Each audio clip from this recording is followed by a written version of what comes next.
बोज़ार वॾा शहर जे टांवरी पाड़े में गंदो पानी रोडनि ते बीहण सबबि शहरी ॾुखियानि खे मुंहुं ॾियण लॻा आहिनि। खाकण उॾण उस्ताद मंज़ूर टांवरी मौसम सियाल ऐं ॿियनि अवामी आवाज़ सां ॻाल्हाईंदे ॿुधायो त नालियुनि जी सफ़ाई न थियण सबबि टांवरी पाड़े में गंदो पाणी घिटियुनि में बीहजी वियो आहे।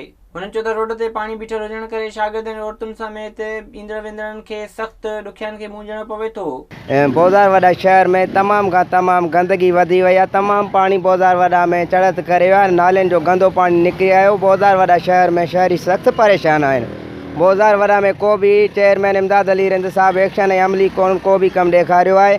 शहरनि चयो त ॿियनि इलाइक़नि खां बि माण्हू इलाज तोड़े ॿियनि कमनि सां अॻे अचनि था, जिन खे पिणु ॾुखियाऊं पेश अचनि थियूं। मेन बाज़ार आहे, सुई के सकूं वठी ठरीअ खां वठी माण्हू अचनि था, बीमार हेॾो इस्पतालूं आहिनि।